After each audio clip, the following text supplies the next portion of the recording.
नमस्कार दोस्तों, बहुत बहुत स्वागत है आप सभी का हमारे प्यारी सी YouTube चैनल में। और चलिए इस वीडियो को करते हैं शुरू। साथियों, आज का हमारा टॉपिक है वो है कर्मों का फल। क्या इंसान को इसी जन्म में कर्मों का फल भुगतना पड़ता है या नहीं भुगतना पड़ता है? चलिए हम आपको एक कहानी के माध्यम से समझाने की कोशिश करते हैं। किसी छोटे से गांव में एक रोहित नाम का अनाथ बच्चा रहता था। इस बच्चे के ना माता पिता थे, कोई नहीं था, पूरी तरह से अनाथ था। तो बच्चा अनाथ आश्रय में पहुंच जाता है। रोहित की अनाथ आश्रय में ही पढ़ाई लिखाई होती है।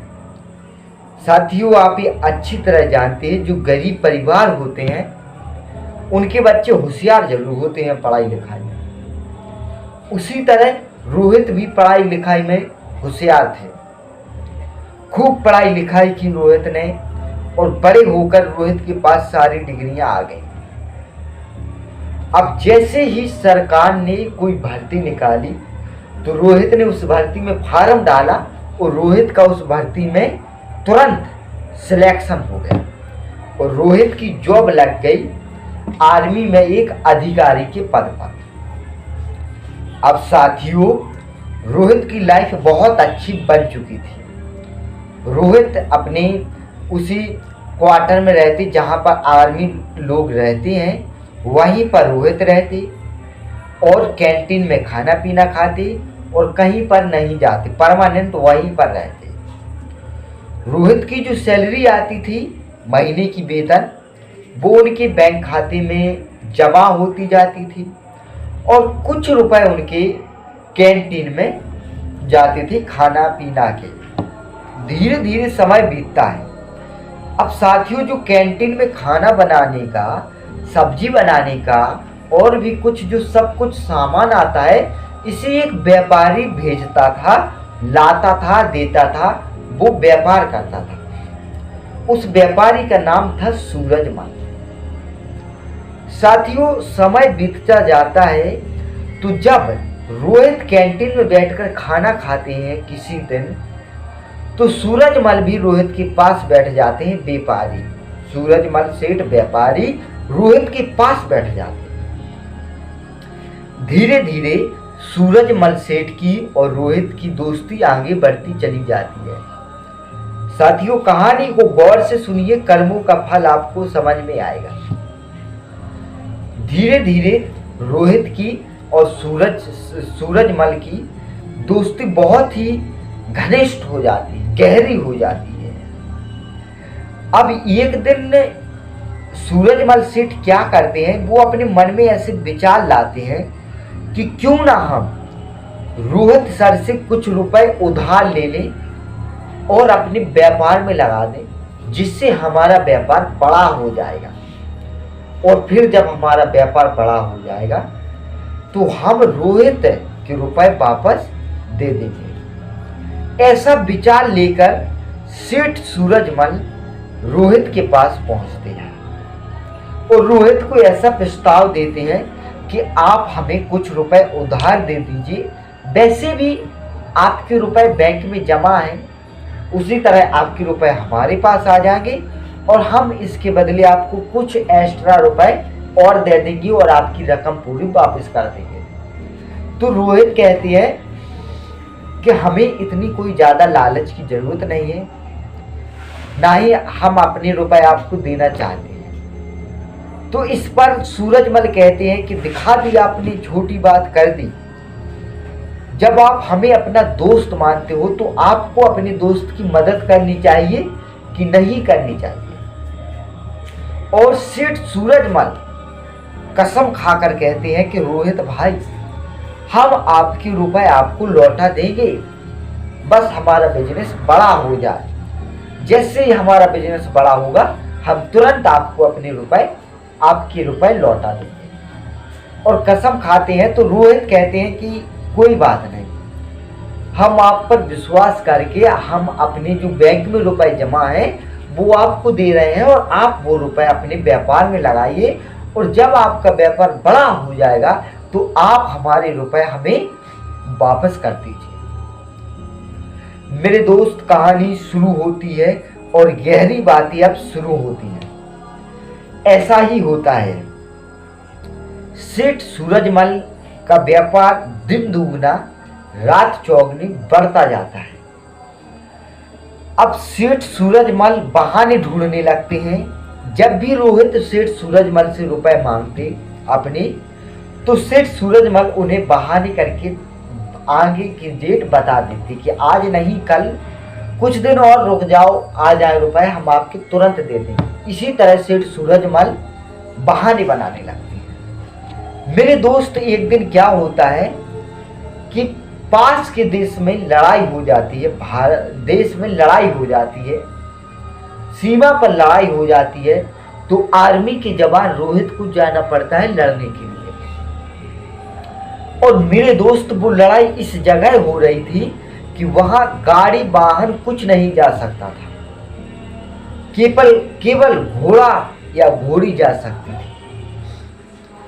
तो रोहित सर भी वहां पर लड़ने के लिए जाते हैं, और वो रोहित सर घोड़ी पर बैठकर जाते हैं।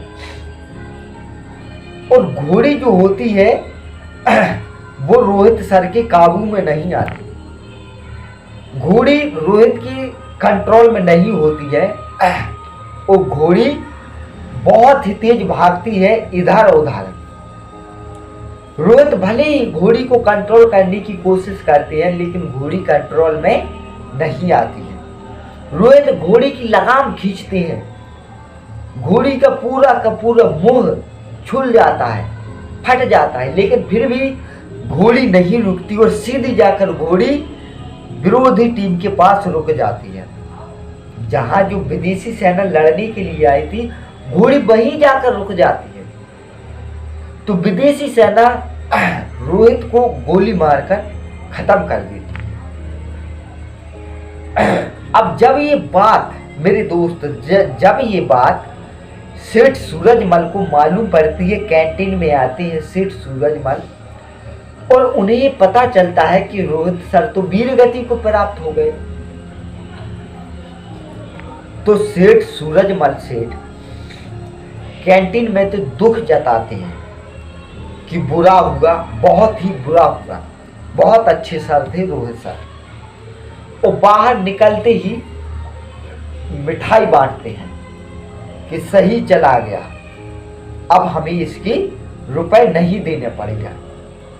बहुत खुश होते हैं, मिठाई बांटते हैं। मेरे दोस्त, कर्मों का फल यहीं से चालू हो जाता है। अब मेरे दोस्त, धीरे धीरे समय बीतता है। सेठ सूरजमल अपने जीवन में बहुत ही खुश रहता है। भगवान की दया से सेठ सूरजमल के घर एक छोटा सा बच्चा जन्म लेता है, जिस बच्चे का नाम सेठ सूरजमल अमर रखते हैं। मेरे दोस्त, सेठ सूरजमल के घर खुशी का माहौल था। धीरे धीरे अमर बड़ा होता है। सेठ सूरजमल अमर को खूब पढ़ा लिखाते हैं, और अमर बड़े होते हैं तो अमर अपने पिता के व्यापार में हाथ बटाने लगते हैं। और बड़े होते हैं तो सेठ सूरजमल अमर की शादी करवा देते हैं। मेरे दोस्त, कर्मों का फल चालू हो रहा है, अब आप सुनते जाइए। अब सेठ सूरजमल के घर खुशी का माहौल होता है, बहुत खुशी। बेटी की शादी हो गई, बिजनेस अच्छा खासा चल रहा है, बहू घर में है, इससे ज़्यादा खुशी का माहौल और क्या हो सकता है।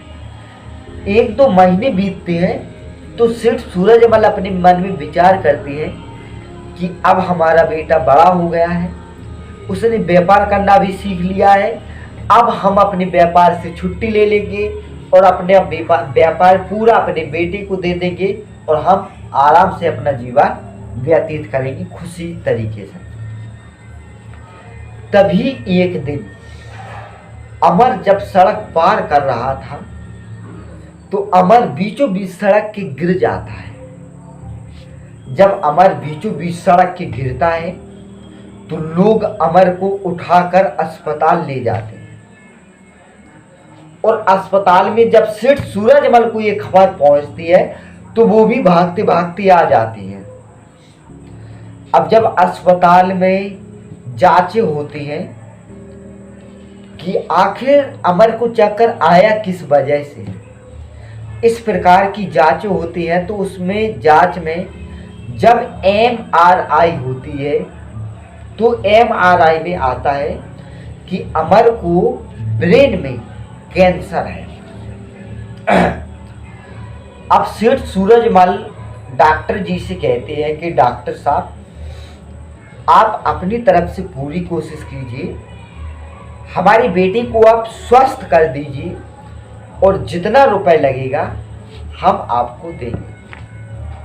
मेरे दोस्त, कर्मों का फल चालू हो गया। डॉक्टर भी कहते हैं कि सेठ जी, हमसे जितना हो सकता है हम उतना करेंगे। और डॉक्टर साहब अमर का इलाज करते हैं। पानी की तरह मेरे दोस्त, पानी की तरह रुपए बह जाता है। इस अस्पताल से उस अस्पताल, उस अस्पताल से और अस्पताल, और अस्पताल से और बड़ी अस्पताल, और इसी तरह अस्पताल से अस्पताल बदलती रहती है। जितना सेठ सूरजमल ने व्यापार में रुपए कमाया वो सारा रुपए अमर की बीमारी में लग जाता है। लेकिन मेरे दोस्त, अमर ठीक नहीं होता, बल्कि और अमर का स्वास्थ्य बिगड़ जाता है। मेरे दोस्त, कर्मों का फल तो भोगना पड़ेगा। अब सेठ सूरजमल हताश हो जाता है। सेठ 1-2 साल इलाज चलता है और सेठ सूरजमल के रुपए पूरा के पूरे चले जाते हैं। और बेटे की बीमारी के कारण सेठ सूरजमल अपने धंधे पर, अपने व्यापार पर समय नहीं दे पाता, जिसके कारण व्यापार भी मद्दा हो जाता है। कुल मिला के आप ये कह लीजिए मेरे दोस्त कि सेठ सूरजमल पूरी तरह से बिखर जाता है, बर्बाद हो जाता है। जब हताश हो जाता है तो सेठ सूरजमल किसी चमत्कार की आस रखता है कि कोई चमत्कार हो जाए और हमारा पुत्र स्वस्थ हो जाए, हमें बड़ी खुशी मिलेगी। लेकिन मेरे दोस्त, चमत्कार कुछ नहीं होता, बल्कि एक दिन ऐसा भी आता है कि सेठ सूरजमल का पुत्र एक्सपायर हो जाता है, मृत्यु हो जाती है, गुजर जाता है। बड़ा ही शोक का माहौल होता है, बड़ा ही दुख होता है सेठ सूरजमल के घर।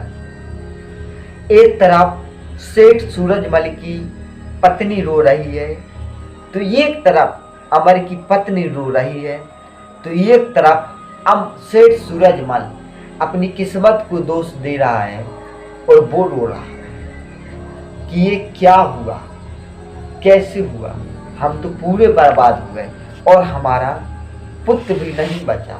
भगवान ने हमें बहुत ही बहुत दुख दिए हैं। मेरे दोस्त, विलाप इतना ज्यादा हो रहा है, इतना ज्यादा हो रहा है कि उनके आसपास बहुत ज्यादा रोने की आवाजें सुनाई दे रही हैं। तो उसी गली से, नुक्कड़ से एक साधु महात्मा जी गुजर रहे थे। वो ऐसी दर्द भरी आवाजें सुनकर साधु महात्मा सेठ सूरजमल के घर पहुंचे और सेठ सूरजमल से कहा कि पुत्र, पहले तो आप शांत हो जाओ, जो भगवान को करना था वो तो हो चुका है, तो रोने से कुछ नहीं होने वाला। जो दुख आपके पास आया है तो उसको आप सहन करो, ना कि हल्ला शोरगुल करके और लोगों को परेशान करो। तो सेठ सूरजमल कहते हैं कि साधु से भगवान बहुत खराब है, हमें बहुत ज़्यादा उन्होंने कष्ट दिया, बर्बाद कर दिया और हमारा पुत्र ले गए। तो साधु महात्मा जो थे वो ज्ञानी थे, वो कह रहे कि भगवान कुछ नहीं करते बेटा, ये तुम्हें तुम्हारे कर्मों का ही फल मिला है। तो साधु से सेठ सूरजमल कहते कैसे हमें हमारे फलों का कर्मों का फल मिला। तो साधु कहते हैं कि तुमने रोहित के रुपए लिए थे। सेठ सूरजमल कहते हाँ जी लिए थे। तो साधु जी कहते हैं तुमने लौटाए क्यों नहीं। तो सेठ सूरजमल कहते हैं कि वो तो गुजर गए थे, तो हम उनके रुपए कहाँ लौटाते। तो सेठ सूरजमल कह रहे थे कि वो गुजर गए तो तुम खुश क्यों हो रहे थे, मिठाई क्यों बांट रहे थे, इसलिए ना कि वो चला गया, हमें रुपए नहीं देने पड़े। मतलब तुम्हारे मन में ऐसा लालच था कि सही मर गया, हमें अब रुपए नहीं देने पड़े, उसी के कारण तुम ये भुगतान भोग रहे हो। तो साधु जी ने कहा ये जो तुम्हारा अमर लड़का है ना, ये रोहित ही था जो अपने रुपए लेने आया था तुमसे अपने ब्याज लेकर चला गया।